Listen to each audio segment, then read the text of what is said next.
Halo, marhaban Sobat Santri. Apa kabar nih Sobat Santri yang ada di rumah?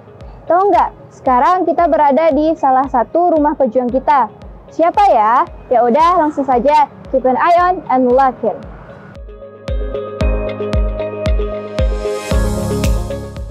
Muhammad Hatta atau Bung Hatta adalah salah satu pejuang yang berasal dari Bukit Tinggi, Sumatera Barat. Besarnya nama Bung Hatta tidak serta-merta ada segelintir perjuangan untuk menggapai cita-cita bangsa Indonesia. Sejak kecil, Bung Hatta sudah berguru kepada ulama-ulama besar di Minangkabau, juga sudah bergaul dengan bangsa dan pribumi, dan bersekolah di Prince Frederick School. Nah, hari ini kita akan menelusuri risalah kelahiran Bung Hatta, rumah kelahiran Bung Hatta, langkah awal dalam menggapai cita-cita bangsa Indonesia. Rumah kelahiran Bung Hatta terletak di Jalan Soekarno-Hatta nomor 37 Bukit Tinggi, Sumatera Barat. Rumah ini adalah tempat Bung Hatta dilahirkan dan menghabiskan masa kecilnya sampai berusia 11 tahun. Rumah yang didirikan sekitar tahun 1860-an dan menggunakan struktur kayu yang terdiri dari bangunan utama, pavilion, lumbung padi, dapur, dan kandang kuda, serta kolam ikan. Rumah asli tempat Bung Hatta dilahirkan sudah runtuh di tahun 1960-an. Tetapi atas gagasan Ketua Yayasan Pendidikan Bung Hatta, maka rumah tersebut dibangun ulang sebagai upaya mengenang dan memperoleh gambaran masa kecil sang proklamator di kota Bukit Tinggi.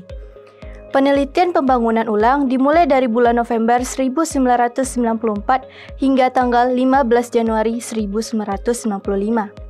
Rumah ini diresmikan pada tanggal 12 Agustus 1995, bertepatan dengan hari lahir Bung Hatta sekaligus dalam rangka merayakan 50 tahun Indonesia Merdeka.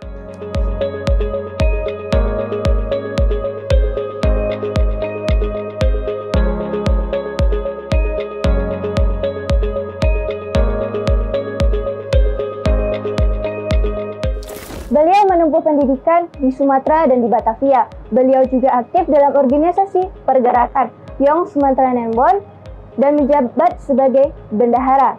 Beliau juga aktif bersepak bola dan masuk klub sepak bola di sekolahnya.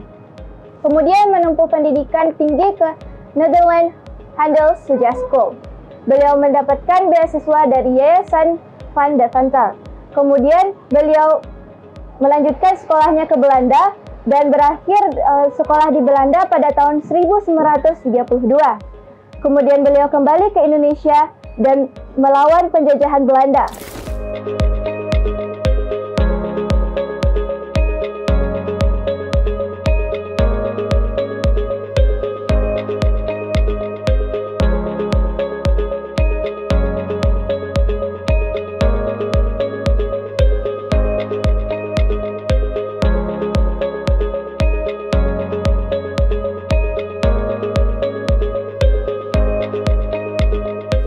Sekarang kita bersama pemandu atau petugas dari Museum Kelahiran Bung Hatta.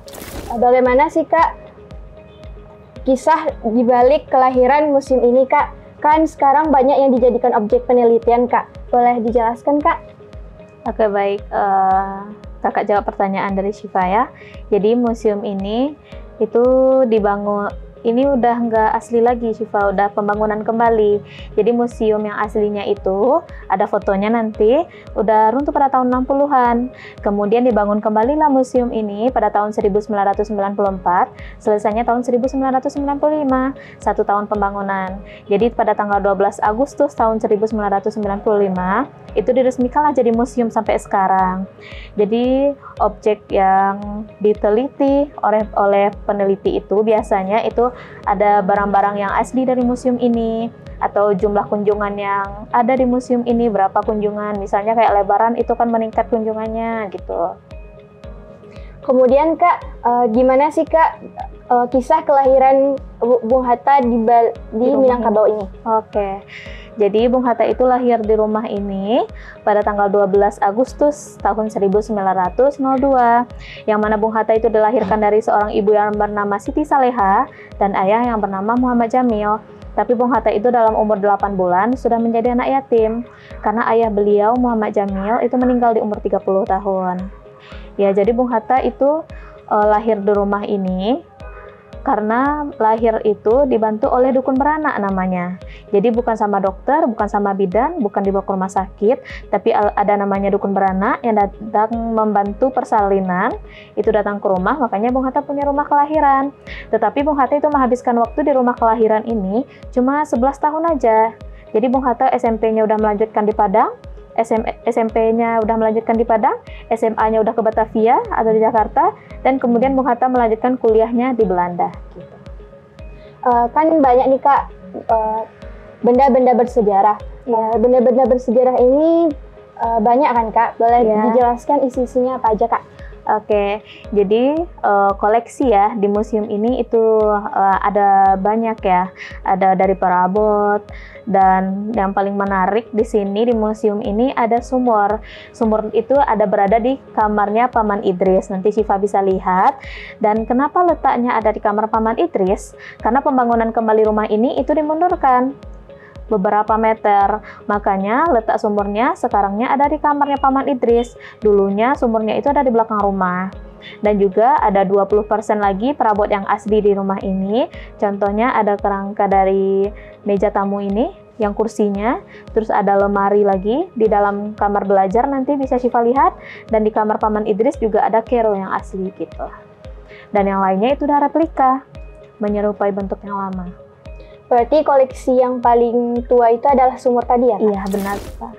Mungkin cukup sekian Kak. Terima kasih Kak atas waktunya. Sama-sama Syifa. Kami mohon pamit Kak. Assalamualaikum warahmatullahi wabarakatuh. Waalaikumsalam warahmatullahi wabarakatuh.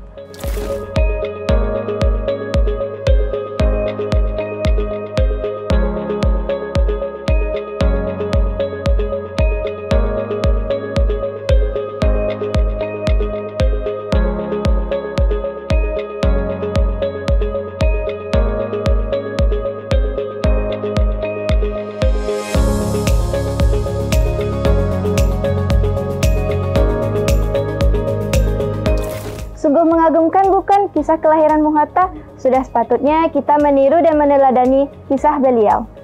Sampai sini dulu ya konten kita Sobat Santri. Jangan lupa like, comment, share, and subscribe. Ila liqa. Assalamualaikum warahmatullahi wabarakatuh.